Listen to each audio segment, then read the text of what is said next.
Welcome back to the 6-5 Summit. I'm Shelley Kramer, one of the founding partners here at Futurum Research. And on behalf of my team at Futurum and the team at Moor Insights and Strategy, welcome. We're glad to have you.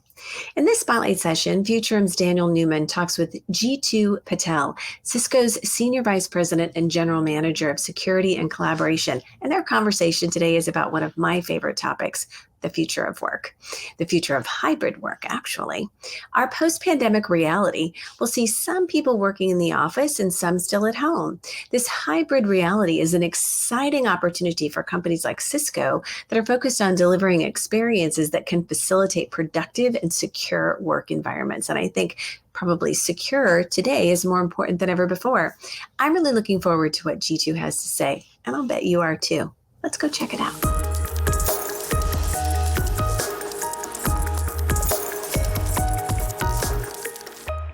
G2, welcome to the 6-5 Summit 2021. Super excited to have you here. Thank you, man. Thanks for being. It's great to be here. Yeah, it's been a heck of a year. I'm thrilled that we were able to pull together so many voices with so much knowledge of what's going on in the tech industry.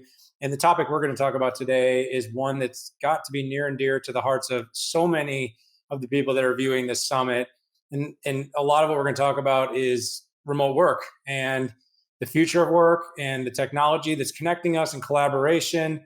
You're probably using different platforms, but some of you are probably using the platform that G2 here spends a lot of his time on, and that's Cisco WebEx. So really glad to have you here. Thank you for that. And I think it's an exciting time to be in this industry right now. It really is. I think no one could have expected the acceleration that came with such a difficult set of circumstances. But at the same time, it really did sort of take the laggards in technology and it put them on a path that a lot of businesses probably were able to get years of digital innovation, transformation, and all the cliches aside. Some entrepreneurs really were forced, business owners, leaders, managers were really forced to step up, find a way. And a lot of creativity came to the surface. And I mean, you guys, for instance, in the very beginning of the pandemic, I remember listening to the briefings from your team and from Java talking about the amount of work and the weekends being spent propping up infrastructure and getting the support for all the SIP and all the communications that needed to happen, all the back end, the trunking. A lot of people just think, oh, it's just more CPUs in the cloud. But when you actually are trying to get people from voice lines and from IP phone lines and video and on different connectivity and different types of connectivity, all to be able to talk together on a single platform, there's a lot that went into that. And we can talk more about tech later, but you got to admit, I'm sure G2, it was pretty amazing for you to watch all that happen. It was. I joined Cisco during the pandemic. So it's actually a pretty interesting time to join, where up until just a couple of weeks ago, I hadn't met Chuck's direct staff, who are my peers on his leadership team, physically. I'd only met them on video.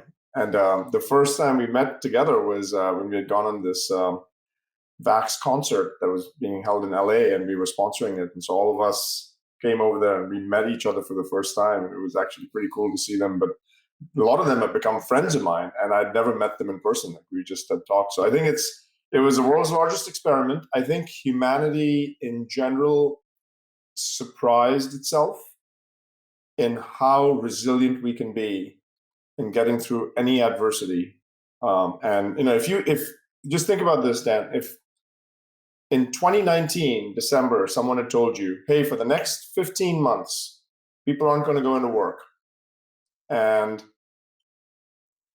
do you think the economy is going to skyrocket or tank? And you're going to work from home, literally there would be zero debate. Everyone would have said, this thing is going to go sideways. And I think we all surprised ourselves with how resilient companies were, how resilient people were, and we were able to get through it. And most importantly, build vaccines that then were able to save humanity through this entire period. And so I think it was truly quite a journey. And I think the second wave is going to be just as different as the first one. So the first wave was you had everyone working all of a sudden overnight from home. The second wave, I think, is going to be the future of work is going to be hybrid, Now people sometimes are going to work from home, sometimes they're going to work in the office, sometimes somewhere in the middle. And frankly, I feel like that wave is going to have its own set of complexities, which arguably could be even more complicated to deal with than the ones that we had in the past. Yeah, I was going to actually ask you about that. You started answering my first question for you, but that was a really perfect inroads to what I was going to ask you next. And as a leadership team within WebEx, you spend a lot of time talking to these organizations, these enterprises, or talking to these teams that are talking to them. And you guys have to be constantly learning about remote work. It's informing decisions of acquisitions that you're going to make. It's informing decisions of new products and services that you're incorporating into to WebEx. It's incorporating how you're looking at employee engagement. Throughout this last several months, like you said, during this time since you've joined, anything surprise you? Anything you've learned or anything you're finding about remote work and this next phase of remote work that's kind of been surprising or interesting, or you just think everybody really should know? I think there were a few things that were surprises to me. The first one was how resilient the economy was, like I said, and being able to get through this and business continuity being maintained. That was surprising. I thought there'd be more hiccups when people moved all the way into working from home. Mm-hmm. I think the second big surprise is how much people want flexibility and inclusivity when they want to actually come back into the workplace. Where as you go into this mixed mode of working, sometimes people will work from home, sometimes in the office, sometimes somewhere in the middle. What most people want is, hey, I want to be able to make sure that I can pick and choose when I want to go out and go into the office and when I want to work from home. And as we do that, I think there's going to be some surprises, but there's also going to be some complexities we have to keep in mind. Because it's actually easy when everyone's at the office. And if you look at the stats, we had done some research over here where 8% of meetings had a remote worker prior to COVID. 8%. Post-COVID, people expect 98% of the meetings to have at least one remote worker. And so when you think about that vast difference in statistic, what you then see is, okay, so this is going to require a fundamental rethink of everything. It's going to require a rethink of how do you configure your office spaces? How do you make sure that in your office spaces, what do you do to engage with people that are not in the office? And how do you ensure that no one feels like a second-class citizen? If I have 3 people in the office, 2 people that are remote, how do those 2 people not feel like second-class citizens? How do they actually feel engaged? What are you going to need to do technologically? What are you going to need to do from a facility standpoint? What are you going to need to do in human social dynamics to be mindful of people that are not physically in the same place? But the exciting part when you get this done right is you can literally there's 3 billion digital workers on the planet. About 1 billion of them are knowledge workers, 2 billion are frontline and field workers. Wouldn't it be great if during our lifetime, geography stopped becoming a thing, where people from anywhere on the planet could have equal access to opportunity and participate in the global economy? And I think that's exciting. It's also surprising that this shift happened so quickly, where now it's just a matter of people saying, yeah, I'm going to be able to go out and source talent from anywhere. I'm going to be able to make sure that people have a level of flexibility of where they can work from. I think people who have kids and moms are going to be able to participate better in the workforce than what they could do before. So I think there's no one's going to feel uncomfortable when they don't come into the office. At least that's what we hope will happen as part of this transformation. And then when people still want to come into the office, we'll make those experiences 10x better as well. But that, I think, is going to be a cool transformation to witness. And I think we are still in the very early innings. The way I think about it is we're in like the second inning of a 9-inning game, where there's still much, much more to be had in how people interact with each other and engage and fundamentally redefine how you spend 10 to 12 hours a day. Yeah, that 98% number is pretty staggering, G2. I mean, no doubt we have identified the power that a platform can have to enable and connect the best talent to the most important projects to create the greatest amount of productivity. We've almost entered an era now where we want to be productive. We also want to have impact. We want people to be not necessarily, because we saw the rise in productivity, but we also saw a rise in hours being worked.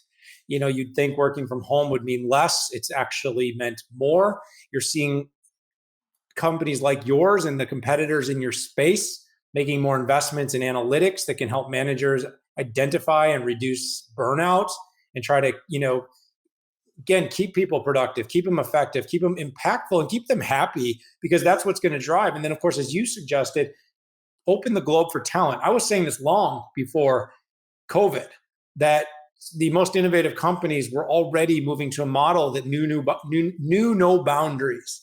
We know no boundaries because we want the best people for the important projects, and we don't care if you have internet connectivity and you have a CPU and a screen and some applications. We can enable you to participate in the innovation and the productivity and the growth in our organization. Let me ask you something about the way you're developing products, because everything I just said has to be in front of mind. Cisco and the framework and the development that you're taking right now. You've made a lot of acquisitions. You're continuing to roll out products to sort of differentiate and make the offering more competitive. And we'll talk more about competition later on. But what's really driving the innovation and product development? What's driving the choices and where investments are being made? I think, the thing is you have this, typically innovation follows a mission and a purpose. When there's something that's meaningful to be had, attention gets flocked towards it. And right now there's a fundamental shift that's going to happen where people will work differently in the course of the next 10 years than what they have for the past 50. And I think that kind of has fueled a lot of innovation. And one of the things that I'd say is, you asked us what surprised us, and this is actually, kind of funneling into how we're innovating, is what surprised us was, yes, people were productive, but they're also feeling very fatigued and burned out and tired, like you said. And so it is our responsibility to make sure that we can innovate, not just in making them more productive, but actually caring for their well-being and making sure that everyone can feel like, hey, the systems are going to help me take care of myself, because if I don't, productivity is a derived outcome once you have well-being, not the other way around. Once you actually have well-being, you can actually drive a lot of productivity. But if you feel burnout all the time, it's going to be hard to do that. And so innovation is a pretty key lever in making that happen. And we have it in two ways. We have really made organic innovation a front and center component, where we, for example, have added just since September, we've added 800 features in the product that impact end users. 800. We were at 400 in March, right? So that's a pretty huge amount of innovation organically that's happening. And we've bought, a few companies while we've been at it. And all of those things, every company that we bought and we are buying, within the first 30 to 60 to 90 days, will be integrated into the product and getting to the hands of hundreds of millions of people. And so that's actually the magical part of this, is we're innovating on three dimensions: what we're building organically, what we're buying, and how those things that we're buying are getting integrated into the platform in very short amount of time, so that we can make sure that people can find delight in what they're doing. And that I think is, I'd say I've never seen anything of this sort with this velocity before, ever in my professional career. I think I'm so lucky to have a team like this one. And I've just never, whenever I sit down and talk to them, like, we will have a conversation and I'll ask them, like, hey, when do you think this feature is going to come out? They'll be like, G2, we are really, really completely maxed right now. We can't add this feature. It's going to take us at least another 30 days. And that's the time frame that they're operating in, rather than operating in, well, in 18 months, I'm going to have something. The clock speed is pretty kind of remarkable. Welcome to the world of agile. Just fast moving. I've been in agile companies my whole career. I've never seen this velocity even in agile. I think that's tremendous. And I will say, as an analyst looking at the industry, I've been impressed seeing a number of the acquisitions made, very intelligent, spot on, very much fit the Cisco DNA, not necessarily buying household names, but buying important adjacencies, that, provided either horizontal or vertical integrations into the platform, add more value, make it more useful. Slido is a great example of something that was like, this is a natural. I started seeing it show up in more and more meetings. It was a great way to create real-time engagement. It was something that people were starting to grow familiar with, and now it's part of the Cisco family. I also thought the most recent one I heard about, which was Socio. Look, people were hitting you up like WebEx events. It just doesn't quite cut what we're going to need for a post-pandemic world. Now, pre-pandemic, when I needed a webinar for 100 people, it was great. But now I need multiple tracks. I need to be able to have people in different spaces concurrently. I need people to be live and on demand. I need people to be able to be remote and in person. And again, I think it was one of those where your team probably weighed out, build it, buy it. And you said, buy it. We can buy it. We can get it into market faster. And we can make an impact. So I want to keep moving, though, G2, because I have a really important topic I want to talk to you about. And that's throughout the pandemic, security has been a really, really top of mind topic, whether it's been SolarWinds, other hacks. We had a recent, the grid got hacked, or the Colonial Pipeline. We saw that send the economy into a little bit of a temporary tailspin. People are paying attention. And security for a long time has sort of been one of those things that people have weighed. Does it cost more to secure it, or does it cost more to will it cost more to fix it later? And whichever one costs less will do. So if securing it now costs more than just what it might cost later, but brands are starting to realize there's a long-term collateral damage to being hacked, to having vulnerabilities. In your space, I've been impressed. I attended some briefings. I read some of the competitive analysis. Even some of the world's most, I'd say, important intelligence agencies have come out with some documentation that really shows the Cisco WebEx platform of checking all the boxes. That's probably the best way I can describe it. Clearly a big focal point for the company. Was that on purpose? We were talking about features and sort of where innovation is being, was security was it a purposeful focus for the company saying, hey, there's an area we know well, it's an important part of the whole Cisco business. Let's lean into this because we can differentiate and grow. Is that what's driving it, or what is it?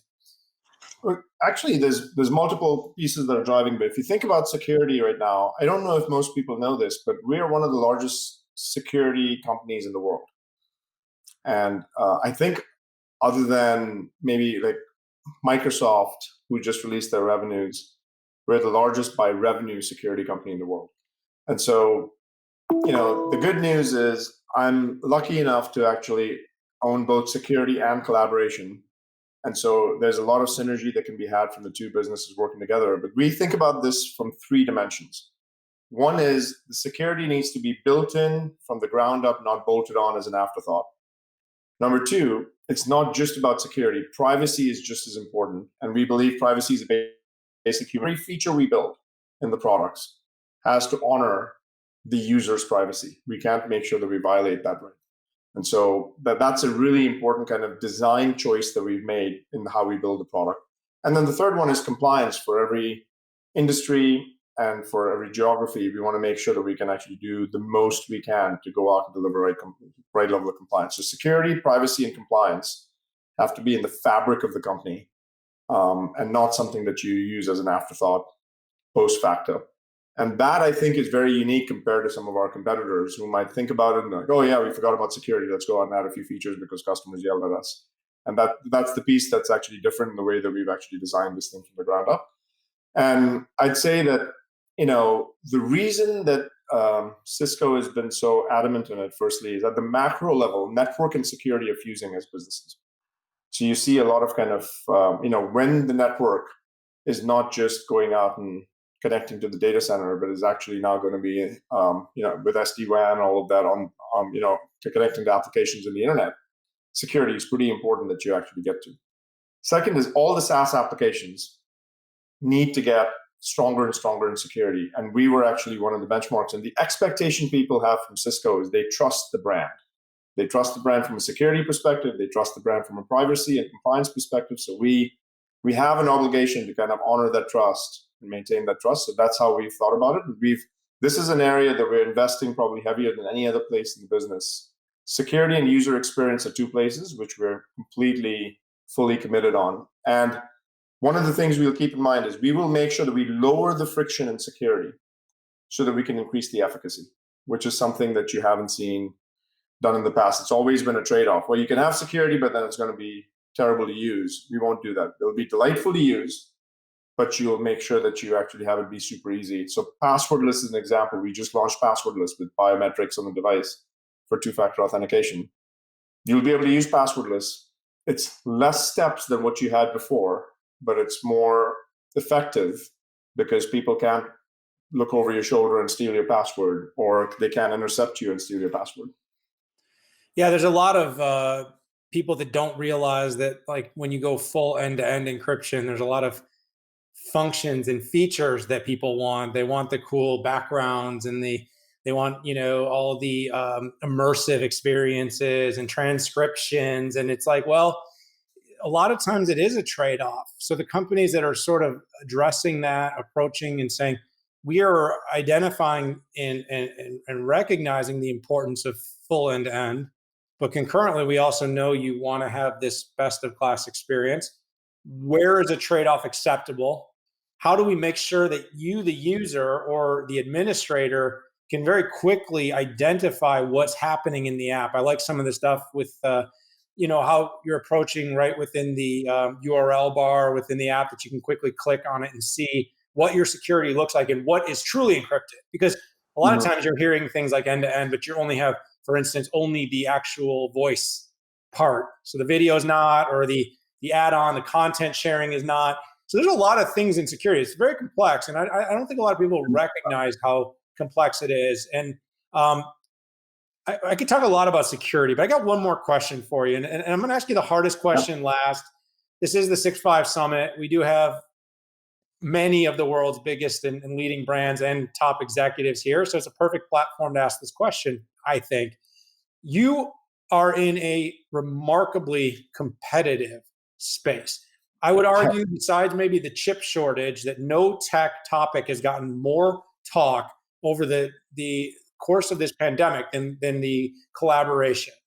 There's different acronyms and metaphors we're all using now. I won't give credit to any of them or credence, but the point is we spent a lot of time in remote meetings. So the pandemic grew it.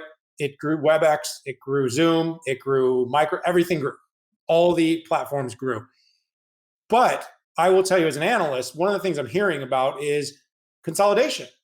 We did research at one time and found the average company has 8 collab platforms concurrently. But when it was kind of happening in a vacuum, or it was happening, in pockets of an organization, shadow IT. But now collaboration has been streamlined and deployed like CRMs and ERPs. It is part of an organization's systems of record almost. They're consolidating. Cisco, you must be realizing the competition is intense. Every deal you're winning is competitive. Why WebEx?